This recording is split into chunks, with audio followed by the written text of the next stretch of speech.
मुकेश बजाज ने एक नहीं बल्कि कई सारी ऐसी भ्रष्टाचार की बुनियाद पर इमारतें खड़ी की हैं जिसमें कोई भी परमिशन नहीं ली गई है। B&B के नाम पे ये ग्रीन रेजिडेंसी है जिसका एक पार्टनर जो लोकेश बजाज है वो उसके नाम पर है ये। और इस बिल्डिंग में भी बेसमेंट से लेके 4 फ्लोर तक होटल बना रखा है। कुल 28 कमरे यहाँ पे बनाए हुए हैं और इस वक्त आप देख सकते हैं ये बेसमेंट है।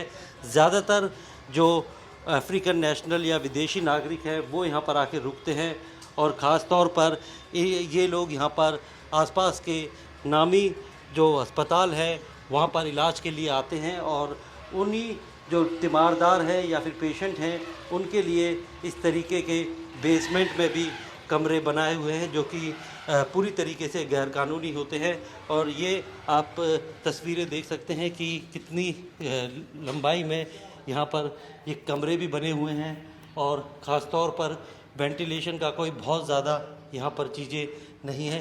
इसको आप ये देख सकते हैं कि एक के बाद एक कमरे बनाए हुए हैं और पूरी एक रेल के डिब्बे की तरह ये जो बिल्डिंग है वो है। और यहाँ पर कमरों पे आप ये देख सकते हैं कि काफ़ी सारे गेस्ट अभी भी रुके हुए हैं। ये लॉन्ड्री का हिस्सा है और साथ में अगर हम बात करें तो यहाँ पर इसको आप ये देखिए कि बैक साइड से भी कोई एंट्री नहीं है। यहाँ पे सीढ़ियाँ ज़रूर है लेकिन कोई भी एंट्री और एग्ज़िट सिर्फ एक ही है।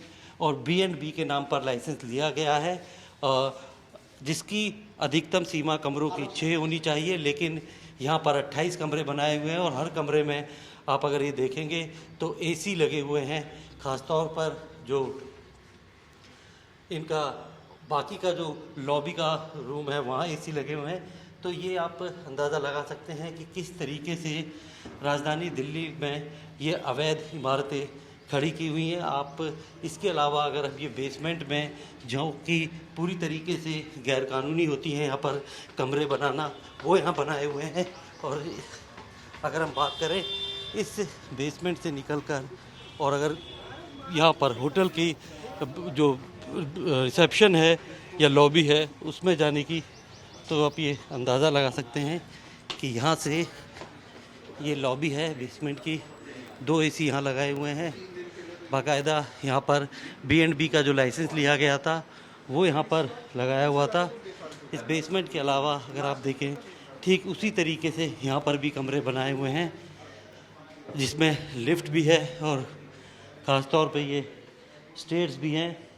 यहाँ पर भी आप ये देख सकते हैं कि फायर एक्सटिंग्विशर ज़रूर लगाए गए हैं, लेकिन क्योंकि लाइसेंस बेड एंड ब्रेकफास्ट का है तो ऐसे में फायर की जो NOC होती है वो B&B के तौर पे नहीं मिल सकती।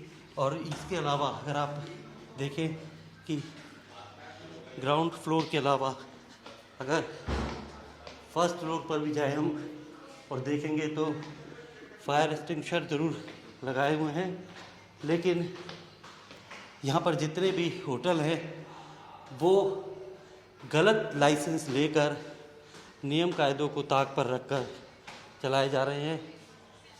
आप लोग यहीं रह रहे हैं? अच्छा, ये आप ये देख सकते हैं कि ऐसे ही कमरे यहाँ पर है और वेंटिलेशन का कोई और सोर्स नहीं है। जिस तरीके से ये बनाया गया है, हर कमरे में AC है और लॉबी है वहाँ पर भी AC है और 28 कमरे हैं तो आप अंदाज़ा लगा सकते हैं कि करीब 30 से ज़्यादा AC जो है वो इस पूरी बिल्डिंग में लगाए गए थे। और AC में शॉर्ट सर्किट या फिर किचन जो यहाँ पर बनाई गई है उसकी वजह से कई बार आग लगती है। सबसे बड़ी लापरवाही होती है, लेकिन यहाँ पे उसका ध्यान नहीं रखा गया है। और ऐसे ही जो बाकी के कमरे हैं हर जगह AC फायर एक्सटिंग्विशर ज़रूर लगाया गया है। और जो सर्विस स्लिप है चंद्रा फायर सेफ्टी से ली हुई है जो कि 4 फरवरी 2027 तक वैलिड है। लेकिन ये अब देख सकते हैं कि हर जो फ्लोर है वहाँ पे एक फ्रिज है, एसी लगे हुए हैं और पूरी तरीके से गैर कानूनी तरीके से इस बिल्डिंग को जो है चलाया जा रहा था। ये आप बिजली का कनेक्शन भी यहाँ पे लिया हुआ है, तारें खुली हुई हैं। ये आप अंदाज़ा लगा सकते हैं कि इसके अलावा यहाँ पर कई सारे रूम हैं। एक सेकंड फ्लोर पे ये सारे रूम यहाँ पर बने हुए हैं। ज़्यादातर विदेशी लोग हैं। कुल 21 जिन लोगों की मौत हुई है उनमें से 18 विदेशी हैं जो कि अलग अलग अफ्रीकन कंट्री से यहाँ पे इलाज के लिए आए थे। और इलाज के दौरान ही जब यहाँ रह रहे थे तब आज सुबह करीब 8 बजे के बाद जब शेफ़ आता है और वो किचन ऑन करता है और वहाँ पे कुछ बनाने लगता है तो एक धमाके की आवाज़ आती है और उसके बाद अचानक से पूरी बिल्डिंग एक चिमनी की तौर पे बन जाती है, क्योंकि बाहर निकलने का कोई दूसरा रास्ता नहीं था। कुछ लोगों ने ऊपर बिल्डिंग से छलांग लगाई जिसकी वजह से भी उनकी जान गई। और अब इस पूरे मामले की जांच हर वो एजेंसी कर रही है, वो पड़ताल कर रही है जिनकी जिम्मेदारी इस होटल के चलने से पहले की लाइसेंस देने की थी, इसके इंस्पेक्शन की थी। और अगर नियम कायदों को ताक पर रखकर ये होटल सालों से चल रहे थे तो उन्हें सील करने की थी।